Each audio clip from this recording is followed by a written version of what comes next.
Boa tarde a todos. É um prazer muito grande estar aqui mais uma vez na Tele Brasil. E começo reafirmando o que ontem na abertura eu mencionei, que implementar a cultura de informática nas nossas escolas, com infraestrutura, com professores capacitados, fazendo sentido, ou seja, fazendo um projeto que possa de fato mudar a educação brasileira, é uma tarefa extremamente complexa. Dificilmente nós conseguiríamos avançar minimamente nesse campo se não fosse esse grande mutirão que está sendo realizado e para o qual eu ontem agradeci e hoje mais uma vez agradeço a possibilidade de estar trabalhando junto com os senhores na área de telecomunicações. Eu vou falar, eu quero agradecer também a Tele Brasil, que me cedeu um tempo significativo para poder discutir com calma esse programa. Antes de falar desse projeto específico, eu gostaria de tomar 2 minutos, no máximo, para dar uma visão geral sobre o que acontece na área de educação do Brasil, para situar esse projeto num contexto mais global.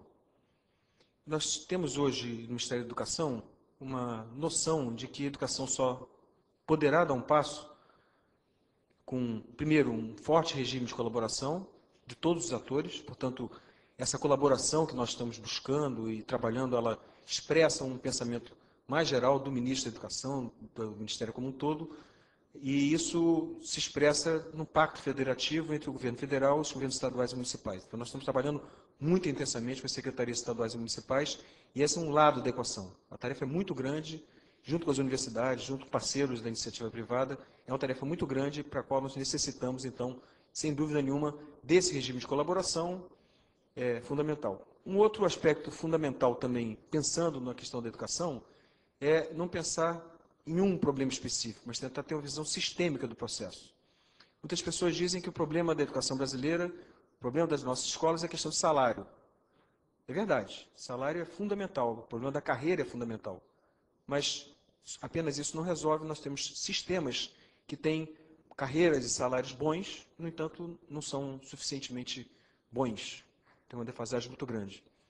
As pessoas às vezes pensam, bom, a questão da gestão é o marco fundamental. É muito importante, é um dos elementos. Outro elemento é a infraestrutura, outro elemento é a questão da avaliação, outro elemento é a questão da tecnologia da informação e comunicação. Então, tentar entender o processo educacional de uma maneira sistêmica, envolvendo seus vários componentes, por um lado, entendendo que o ensino superior e o ensino infantil são totalmente conectados. Quando se mexe num elemento desse sistema, você está automaticamente mexendo com outros elementos. Um exemplo, por exemplo, é o Enem.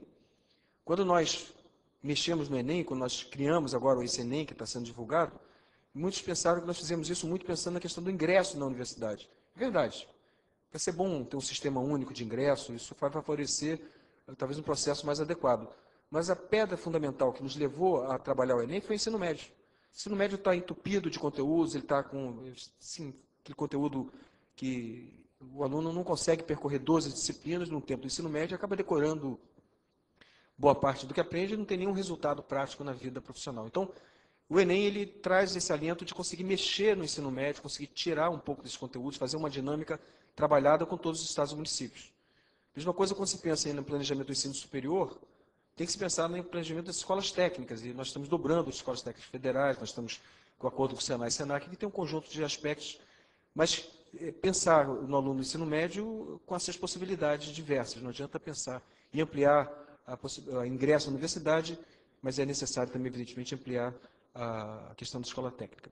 Eu estou citando esses exemplos para mencionar que, sem uma visão sistêmica, olhando os vários componentes do processo educacional, a gestão, a questão da carreira, enfim, infraestrutura, a formação de professores, nós recentemente lançamos o Plano Nacional de Formação de Professores, que eu tive a honra de coordenar, enfim, não pensando essas questões como um todo, de uma maneira sistêmica, a inter-relação delas, a inter-relação da universidade com o ensino fundamental, e sem pensar também no regime de colaboração, dificilmente a gente consegue dar qualquer passo na melhoria da qualidade da educação.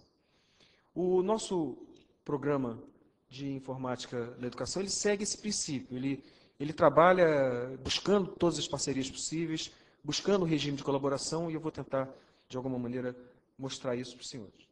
Eu vou, agora entrando no tema, eu vou mencionar duas coisas. Eu queria fazer uma prestação de contas e que muito nos orgulha sobre como é que está indo o programa Banda Larga na escola, que é um esforço de todos nós. Acho que mais que justo que nós façamos uma prestação de contas, e eu vou me decorrer um pouco sobre esse tema, e depois então eu vou falar sobre o que de bom está acontecendo como resultado desse programa Banda Larga na escola. Só lembrando, ele foi lançado em abril de 2008, seguido de muitas reuniões, participou de uma ampla discussão e negociação na troca já mencionada. Está sendo executado por 4 operadores, eram 5, agora, enfim, houve a fusão. Nós queremos conectar todas as escolas urbanas, são 56 mil escolas, e outras que foram criadas depois da assinatura do acordo e que estão surgindo. Enfim, tem alguns detalhes, mas o importante é que ele vai atender a 83% de todos os alunos das escolas públicas do Brasil. Eu vou terminar a apresentação de hoje fazendo um desafio a todos nós de conseguir chegar nos outros 17%, que são as escolas rurais. Eu vou terminar a apresentação discorrendo um pouco sobre essa questão, que é fundamental e, digamos assim, a nossa última milha, entre aspas, para conseguir alcançar a universalização. E uma coisa importante também desse programa é que a velocidade inicial de 1 mega, ela vai ser estendida até o final de 2010 para 2 mega, ou a melhor rede ou a melhor rede ADSL que passe na porta da escola. Eu termino também essa apresentação provocando as nossas colegas operadoras, se é possível já imediatamente ampliar essa banda para algumas milhares de escolas que deram certo, que estão usando intensamente a tecnologia da informação e comunicação, e, portanto, essa banda já frustra quando a gente tem 2 ou 3 laboratórios numa escola. Esse programa nós levamos um certo tempo, junto com as operadoras, para estabelecer um fluxo com os estados e municípios. Enfim, apanhamos um pouco, a verdade é essa. Muitas vezes os técnicos das operadoras chegavam na escola e a diretora achava que ele queria vender um serviço. Tivemos uma série de dificuldades naturais nesse processo e estabelecemos um fluxo que talvez não valha a pena entrar em detalhe, mas é um fluxo que interage com as operadoras, interage com os estados e municípios, e, enfim, um fluxo que está funcionando e que é controlado por um sistema que nós criamos, chamado Sigetec, que é visível para nós e para as operadoras e que tem todas as informações necessárias para o acompanhamento desse processo de implantação da banda larga na escola. Agora eu vou entrar um pouco no que já está acontecendo. Eu, ontem, fiquei com vontade, acabei esquecendo, um dos colegas da mesa mencionou que era impossível pensar há 10 anos atrás que nós estaríamos no ponto que nós estamos hoje no setor de telecomunicação. Na época que a gente tinha que comprar um telefone fixo. Enfim. Eu lembro que eu declarava no meu imposto de renda linha telefônica, número tal, quer dizer, enfim, mudou e mudou totalmente, e vocês estão todos de parabéns pelo avanço alcançado. É impossível imaginar 1 ano e meio atrás que nós chegaríamos a alcançar o patamar que nós alcançamos nós temos mais de 29 mil escolas conectadas. Nós temos as 29.040 escolas conectadas na meta do segundo trimestre. Está dando para ver bem a transparência? Vocês estão... Está ok, está perceptível. Então. Aqui essa é a meta do segundo trimestre. No final do segundo trimestre, nós tínhamos 29 mil escolas conectadas. Nesse momento, essas 7.400 escolas estão sendo conectadas. Então, nós devemos estar na faixa de 32, 33 mil escolas conectadas. É impensável. É como há 10 anos atrás eu não podia imaginar que hoje estaríamos nesse ponto no setor de telecomunicações. Da mesma maneira, nós não podíamos imaginar 1 ano e meio atrás que nós estaríamos avançando nessa velocidade na questão que nos era talvez a mais difícil, que é a implementação da banda larga nas escolas. Aqui está o quadro de implantação da banda larga. Nós estamos nesse ponto e nós chegaremos, então, no final de 2010, com 56 mil escolas. Nesse momento, já temos 3.124 municípios conectados. Portanto, é um avanço impressionante. Esse é o mapa quando nós começamos, em junho. Aqui nós estamos em outubro do ano passado. Aqui nós estamos em dezembro e aqui nós estamos agora em julho de 2009. Quer dizer, claramente nós temos algumas regiões que ainda carecem, evidentemente, do backbone e, portanto, o nosso acordo feito com as operadoras é que elas iriam implementando a banda larga na medida que elas fossem cabeando, porque senão seria impossível. Então, eu imagino, não queria estar na pele das operadoras nesse momento, porque agora elas estão chegando, estou vendo a Valente aí, estão chegando nos lugares em que fica difícil, né? Então, eu imagino que a tarefa das operadoras agora, para chegar lá para cumprir com esse cronograma que está colocado, ou seja, continuar nessa velocidade de implementação, em lugares, eventualmente, onde a gente já não tem mais essa... Enfim, é difícil de cabear e nós reconhecemos isso, evidentemente. Aqui tem o atendimento das escolas por... o relógio está andando para trás, evidentemente. Né? Aqui tem o atendimento das escolas como função da região. Então, a gente vê claramente uma diferença, né, percentual de atendimento das escolas, que é função também daquele mapa que eu mostrei, que evidentemente é função da dificuldade de chegar com backbone nos municípios. Aqui eu estou mostrando a evolução do programa. Esse é o compromisso assumido, né, pelas operadoras, e aqui é o realizado. Nós podemos observar alguns momentos de alguma crise, por exemplo, no quarto trimestre de 2008, e podemos observar também que essa demanda que não foi atingida naquele momento exato, ela foi atingida, de novo, essa linha cheia é o que estava sendo realizado. Essa linha, que também é cheia, mas de outra cor, que eu estou mostrando aqui, é o que deveria ter sido realizado no que foi combinado nesse prazo. E nós podemos observar que a média está excelente. Nós tivemos um momento aqui de retardo na implementação, mas, no entanto, as operadoras avançaram mais do que teriam que avançar, e de tal maneira que a gente está, de uma certa maneira, dentro do cronograma e muito positivo.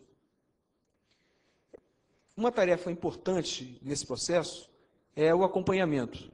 E eu queria destacar o acompanhamento em dois momentos. Um é o momento do acompanhamento para ver se a banda e os laboratórios estão funcionando, que eu vou mencionar agora. Depois eu gostaria de falar um pouco sobre o que está acontecendo pedagogicamente nas escolas. E aí eu volto a falar sobre a questão do acompanhamento do processo pedagógico. Portanto, nós temos o acompanhamento da infraestrutura e nós temos que, evidentemente, também acompanhar se isso está fazendo sentido na ponta, se aquelas escolas estão se beneficiando. Sob o ponto de vista do acompanhamento da execução, nós temos, eu não sei se está nítido, mas o Ministério do Planejamento, junto com a Dataprévia, a UF, o RNP, Federal do Pará, criaram um sistema chamado COCAR. Esse sistema ele se conecta no modem da escola e, a partir daí, nós temos informações em tempo real. E nós, então, podemos fazer médias, né, para cada operador e para cada região, enfim, tem uma série de relatórios mostrando o que está acontecendo. Depois nós podemos entrar, por exemplo, no Distrito Federal e numa determinada operadora, lista essas escolas, e nós podemos entrar numa determinada escola, e aí nós temos o fluxo de tráfego diário, que está expresso aqui, o número de dias que esse sistema ficou ligado sem interrupção. Percebe-se nessa escola, por exemplo, que a rede está sendo desligada no fim de semana, né? E que houve um feriado aqui, eventualmente, a gente pode acompanhar esse tipo de detalhe. E nós podemos também acompanhar a taxa de transferência do modem ao longo do dia e ao longo da semana. Nesse caso, nós estamos vendo que a taxa de download é de 1 megabyte, que foi o combinado, e a taxa de upload está o dobro do que foi combinado, que é 256. Portanto, nós estamos aqui dentro do nosso padrão e nós vamos poder fazer isso para todas as escolas. E o que nós vamos fazer no futuro é construir algum sistema de alarme, e esse sistema, evidentemente, compartilhado com os operadores, de maneira que a gente possa criar um Big Brother, sei lá o quê, uma grande visão que já automaticamente nos acione os operadores, para que a gente possa fazer isso de uma maneira compartilhada e sem nenhuma interrupção. Nós estamos também instalando alguns robôs nas máquinas eletrônicos que vão nos dar outras informações, que são o que está sendo feito, como é que está o desempenho dos computadores, enfim, tem todo um trabalho aí relacionado com a avaliação de desempenho da banda e, evidentemente, também do desempenho dos computadores. Eu queria agora falar para vocês, num segundo momento, sobre o que de bom está acontecendo com essa conexão. Quer dizer, o que nós estamos conseguindo alcançar com essa conexão. E, de novo, no final, eu coloco os nossos próximos desafios, terminando essa apresentação. Nós temos 3 projetos que estão se beneficiando muito dessa conexão. Realmente, o maior é o programa nas escolas. Nós chamamos ele de ProInfo Integrado. Enfim, ele já existe há muitos anos, há 10 anos, ele está sendo totalmente acelerado, e nós chamamos esse programa de ProInfo Integrado. A Universidade Aberta do Brasil e ITEC Brasil também se beneficiam, são programas com cada um deles com cerca de 500 pontos de acesso, mas para os quais a banda larga na escola também é muito importante, faz parte do acordo estabelecido, embora muitas pessoas não saibam, né, mas isso está dentro do nosso acordo desde o início. Para que eu tomaria um tempinho dos senhores pensando o seguinte: para que serve tecnologia da informação e comunicação nas escolas? Por que a gente faz esse esforço enorme? Para que nos move, o que nos movimenta nessa direção? Uma é a alfabetização digital. Eu trouxe aqui um estudo do Jacob Wallenstein da Hitler, e ele compara, não sei se está suficientemente nítido, mas ele, por exemplo, aqui tem os 10% mais ricos da população brasileira, e a quantidade de acesso que eles têm de banda larga, e, enfim, de banda e computador. E aqui são os 10% mais pobres. Aqui é Distrito Federal e Alagoas, se não me engano. Aqui são a população afrodescendente e a outra. Se nós, por exemplo, compararmos os 10% mais ricos que moram no Distrito Federal, que tem um acesso parecido com o da Holanda, que é esse gráfico do lado, com os 10% mais pobres e afrodescendentes que moram em Alagoas, é o fosso, que já foi mencionado várias vezes hoje, nós temos um fosso real de exclusão digital, não fosse imaginado, é um fosso que segue o fosso econômico, que segue essas características que já foram discutidas aqui várias vezes. Então, é real o fato. Nós temos, de fato, uma exclusão digital, social, que nós precisamos vencer e é importante conseguir vencê-la. E nós entendemos que a escola é um ótimo lugar para vencer essa exclusão digital.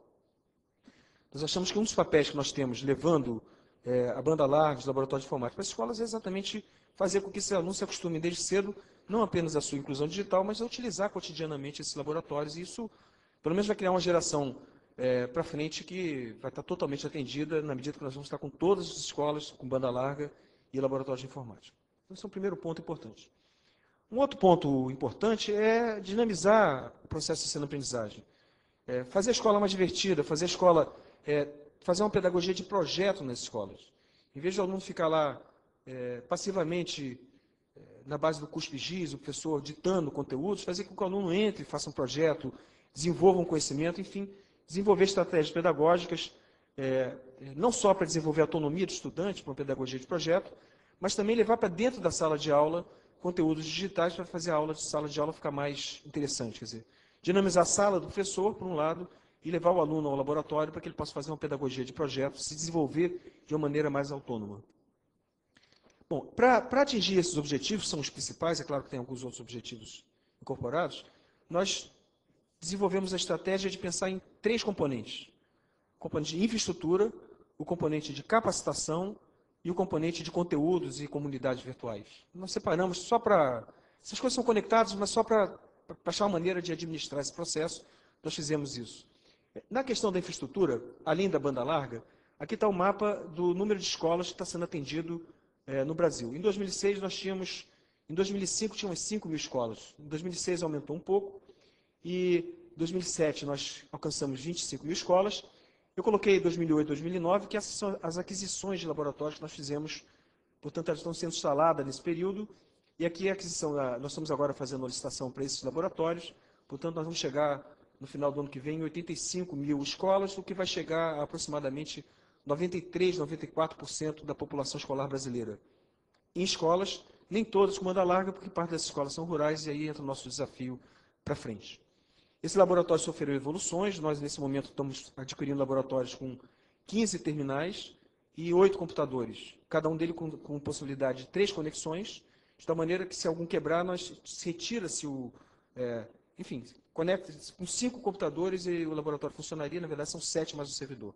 Portanto, e esses computadores estão sendo comprados com garantia de 3 anos, para tirar a comunidade de NTS, que eu vou mencionar para os senhores, do trabalho de ficar comprando peça e trocando peça no computador, levar eles para a tarefa da capacitação, que é uma perna fundamental para a qual essa comunidade está se dedicando com unhas e dentes. Um outro elemento importante foi inventado no MEC, aliás, a autoria é minha e do meu diretor, que é um projetor que tem teclado, mouse, enfim, é um computador simples de usar, que o professor vai levar para dentro da sala de aula. Esse projetor, chamado projetor ProInf integrado, tem um codinome Arthur, não sei por que inventaram um apelido para ele, ele está sendo testado em cerca de 300 escolas e a nossa intenção é já procurar... Esse teste está sendo bem, já tem tese de mestrado, as universidades estão envolvidas, ele vai custar cerca de R$2.000, e já está estável o processo. Ele tem pendrive, ele tem DVD, ele pega a rede wireless, ele pega a rede PLC, e, enfim, na medida que a escola está com banda larga, a gente tem um servidor que armazena os conteúdos. A ideia é que o professor possa preparar a sua aula, levar para dentro da sala de aula. Num seminário que nós fizemos a respeito, uma aluna de uma escola de Pernambuco deu um depoimento, o depoimento dela foi o seguinte: a aula ficou mais colorida. Isso que a gente quer, uma aula mais divertida, mais colorida, enfim. E outra coisa importante é o projeto Um Computador por Aluno. O César Alvarez vai estar aqui hoje à tarde, então imagino que ele vai falar mais a respeito disso. Mas é um projeto que nos é caro, que nós implementamos experimentalmente em 5 escolas. Nesse momento, nós estamos adquirindo para 300 escolas e o BNDES está abrindo a linha de financiamento para que as prefeituras possam, com registro de preço, obter o financiamento para isso.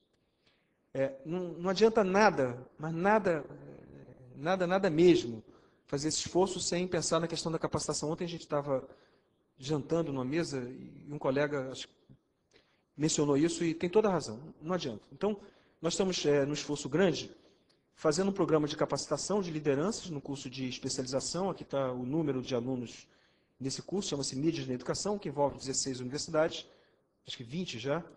E nós criamos um curso de 180 horas, esse é de 360 horas, a especialização. Nós criamos um curso chamado ProInfo Integrado, com 3 módulos, 40 horas, 100 horas e projeto final. Chamamos para isso a Beth Almeida, o Alberto Tornales, lideranças nessa área de informática educativa no Brasil. Esse curso está rodando e a nossa perspectiva é que qualquer município, seja onde for, que tenha uma turma de 20 alunos, lá estará esse curso oferecido. Isso está acontecendo, já está sendo oferecido. Esse ano nós vamos ter um total somado de 372 mil professores fazendo esses cursos. Uma parte desses professores se forma esse ano, outros vão estar, quer dizer, acho que no final do ano a gente vai estar com cerca de 400 a 500 mil professores que vão ter passado por uma das 2 capacitações. Nós estamos falando de, sei lá, em torno de 35, 40% dos professores. A conta está errada. 1.800.000, 400 mil, 25%, 25% dos professores brasileiros. É significativo isso. E com a capacidade de... Agora, com a plataforma Paulo Freire, nós vamos colocar essa oferta de 2010 em aberto. Então, se aparecerem mais professores querendo, ele vai ser oferecido e é um esforço grande que está sendo realizado. Esse esforço ele só está sendo possível porque nós tiramos os colegas que estavam nos núcleos de tecnologia educacionais, são 600 no Brasil, nós ajudamos a criar os núcleos municipais nesse regime de parceria, e nós tiramos esses caras da tarefa de ficar consertando o computador velho. Todas as escolas brasileiras que tinham computadores anteriores a 2005, nós colocamos novos. Todas as escolas que têm um laboratório e tem muito aluno, nós colocamos segundo, quando precisa de um terceiro, enfim. Nós estamos nessa parceria que custa mais ao Estado e ao município, porque ela tem que prover a sala, ele tem as pessoas, então a nossa parcela não é tão grande, mas nós estamos tentando retirar essa, significativa, mas é uma parceria, um dos elementos. Nós queremos tirar esses caras de ficar consertando o computador e jogamos eles para a capacitação. Nós estamos reunindo essa família que nós chamamos de família ProInfo, que tem 2, 3 mil lideranças no Brasil inteiro. Nós estamos reunindo de 2 em 2 meses em congresso, trazendo essas pessoas, estão chamando outras, então está se criando uma grande família. E essa família ProInfo, então, ele tem uma coordenação do MEC, nós criamos a coordenação por parte dos municípios, que não tinha, e das secretarias estaduais. Essa coordenação, então, ela se expressa através dos núcleos municipais e estaduais, e ela se expressa, então, através de núcleos municipais, e que finalmente chega naquela escola. Por isso nós estamos conseguindo chegar com esse projeto, enfim, aonde tiver uma demanda e laboratório né, chegando a banda, por isso nós estamos com 3.200 municípios nesse momento, é mais ou menos onde chegou a banda larga. Portanto, essa é uma estrada que está sendo aberta nesse regime de colaboração com os estados e municípios, não trivial, mas que está acontecendo. Realmente nós estamos conseguindo vencer esse desafio. Infraestrutura, capacitação fundamental, e uma outra questão é conteúdos digitais. Nós estamos pensando fortemente na questão da convergência de mídias. Ou seja, nós temos vários elementos diferentes e dentro desse pensamento de convergência de mídia, para entrar dentro da sala de aula. O que nos interessa é essa coisa toda acontecer dentro da sala de aula. Então, nós temos um canal próprio, que é a TV Escola, que tem uma programação diária de 11 horas, inédita, e esse conteúdo é aproveitado em DVDs, que nós mandamos, caixas de DVDs que nós mandamos para as escolas, e, por sua vez, ele é colocado no portal do professor, que eu vou mencionar mais adiante. Nós fizemos um edital de 70 milhões com o MCT, MEC e MCT, onde está se produzindo conteúdos digitais para o ensino médio, está começando a ficar pronto, está começando a ficar legal, são 16 instituições que ganharam esse edital. Nós criamos um banco de elementos educacionais. O que nós estamos fazendo é ir para o mundo todo, perguntar quem tem coisa boa para oferecer, por favor, nos ofereça. Para isso, nós mobilizamos, acho que 15 instituições, nós estamos com quase 500 pessoas trabalhando, entre professores, estagiários, alunos de gestão científica. Esse conteúdo ele passa por um comitê editorial e, a partir daí, ele entra Banco Internacional de Objetos Educacionais, que tem várias línguas. Aí nós traduzimos, tem os brasileiros em língua portuguesa, e nós traduzimos os melhores, e eles vão então para o portal do professor, onde o professor encontra esses conteúdos. Eu vou falar rapidamente do portal do professor. O portal do professor todos os cursos de capacitação que nós fazemos e todo o nosso movimento passa pelo portal do professor, né? É um lugar de convergência. Ele está chegando lá, nós estamos chegando perto de 8, 10 mil acessos diários. Ainda tem chão, ele tá sendo conquistado aos poucos professores. Ele tem várias áreas, ele tem um jornal, ele tem uma área só de links, ele tem setores diferentes de auxílio ao professor, uma área de material de estudo desses professores. Agora, uma área importante desse portal, ele tem uma área de recursos educacionais puros, ou seja, esses recursos do banco vão para o portal do professor, aí o professor fala, eu quero olhar ensino médio, física, mecânica. Aí vai aparecer filme, é só recurso multimeio, né? A ideia é que ele possa compor o seu roteiro usando esse recurso. Então, tem filme, tem simulador, laboratório virtual de física, segundo ano, mecânica. Então ele é todo classificado dessa maneira.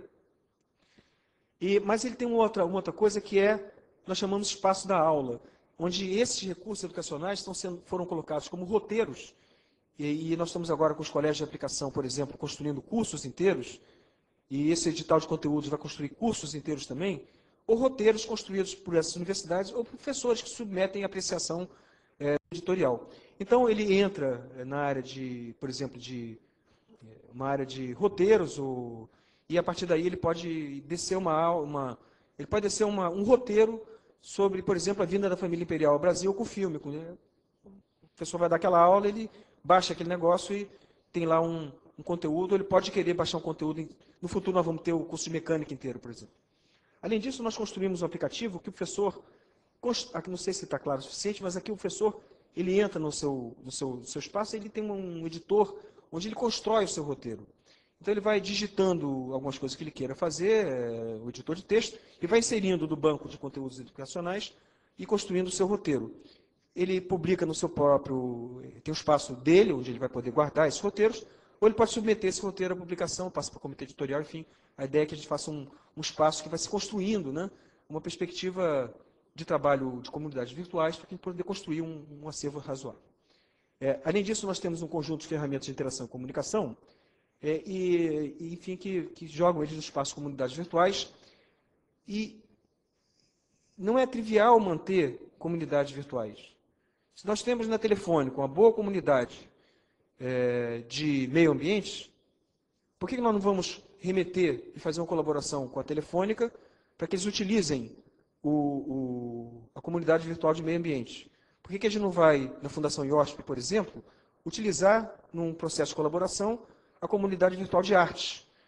E começaram a surgir uma série de colaborações, então nós resolvemos fazer não tem nem nome direito, está funcionando. Acho que as coisas funcionam bem quando a gente não... Às vezes é melhor você começar a fazer uma coisa e depois a gente dá um nome. Mas é um comitê, enfim, nós criamos um grupo, né, que se reúne a cada 2 meses e nós definimos e reunindo as empresas que participam, que têm conteúdo, que têm tecnologia e que participam conosco nesse projeto e que têm nos ajudado. Portanto, esse é o conjunto de empresas que participam. A ideia é que nós estamos desenvolvendo um conjunto de ações. Sessão de material para o portal, por exemplo. Nós estamos pegando o material e colocando no portal, evidentemente, isso contribui, enfim,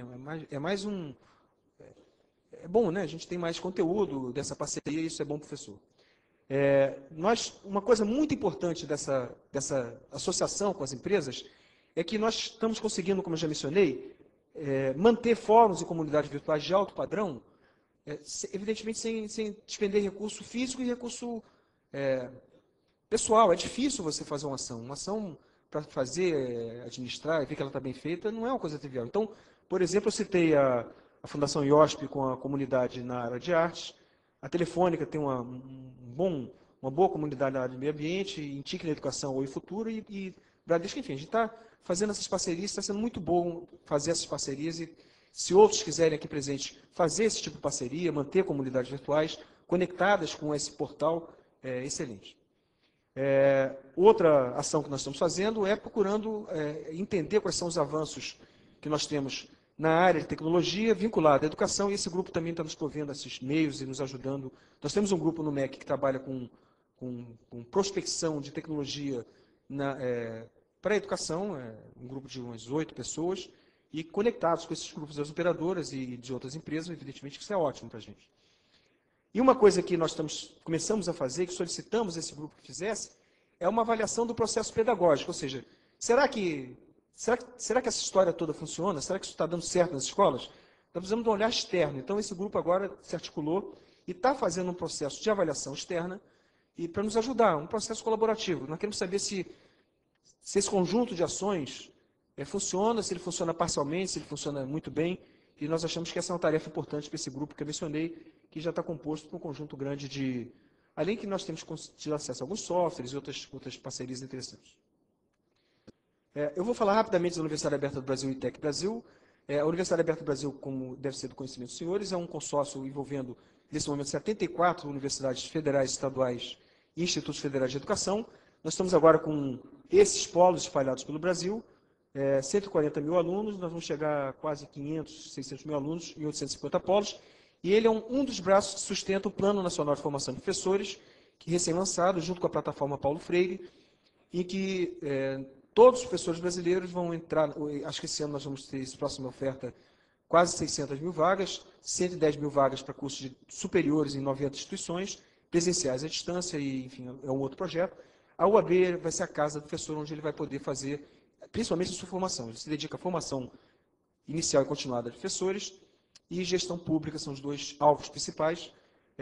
A banda larga está nos ajudando, eu queria, inclusive, fazer um apelo às operadoras aqui presentes. 1 megabyte, nesse momento, para a Universidade Aberta do Brasil, são 500 polos, é pouco. Nós precisávamos poder aprofundar e ter uma banda um pouco maior, porque lá tem um tráfego muito intenso já de banda, ou seja, seria importante poder adiantar para a Universidade Aberta do Brasil os 2 megabytes que aconteceriam, ou mais, que aconteceriam no final do ano que vem. O outro projeto importante é o ensino técnico à distância. O ITEC Brasil ele leva o ensino técnico, faz parte de um planejamento global que envolveu todo aquele acordo com o Senai e Senac. Dobramos o número de escolas técnicas federais, nós estamos agora participando da ampliação das escolas técnicas estaduais. Enfim, o ITEC Brasil ele é um braço desse planejamento, e também lá nós utilizamos a banda, portanto é outra coisa boa que a conexão está proporcionando. Eu vou aproveitar esses 7 minutos que faltam para lançar um desafio principal e uma solicitação. As nossas escolas rurais, eu acho que antes de terminar, eu acho que um desafio grande, de novo, ressalto ele, é saber se esse planejamento, esse projeto pedagógico está funcionando. O projeto de infraestrutura, não tem problema, a gente está instalando os robôs, instalando aquele software COCAR, e se a gente consegue ver isso, não nos preocupa mais. É claro que tem alguns mods que foram instalados que ainda não estão... nós temos, na primeira fase, instalamos alguns mods que não conversam com o software, tem uns probleminhas aí, mas isso... Enfim, é um problema tecnológico. O problema de avaliar se o processo pedagógico faz sentido, se ele está transformando a escola, esse é um desafio, portanto, é o primeiro desafio que acho que nós temos pela frente, além de tocar o projeto para frente. Um segundo desafio é que nós temos, enquanto nós temos 56 mil, agora já são praticamente 60 mil escolas urbanas, nós temos 86 mil escolas rurais. Essas 86 mil escolas rurais, elas têm só 17% da população escolar brasileira. Portanto, é muita escola e pouco aluno. Nós temos algumas escolas, nós temos 48 mil escolas multisseriadas. Para essas escolas multisseriadas, nós construímos um projeto que está nos entusiasmando muito, junto com o André Lázaro, secretário de Educação, enfim, de Diversidade, e cuida das escolas rurais. Já tinha-se um projeto chamado Escola Ativa. Essas escolas multisseriadas são escolas que têm 4 turmas e um professor, 5 turmas e um professor. Então, a solução encontrada para o processo pedagógico dessas escolas foi fazer com que os alunos ficassem num grupo, ativos, o professor ficasse no outro grupo, o outro grupo ficasse ativo fazendo alguma outra coisa. Quer dizer, é quase uma pedagogia de projeto, uma pedagogia moderna, interessante a pedagogia que se implementou nessas escolas multisseriadas.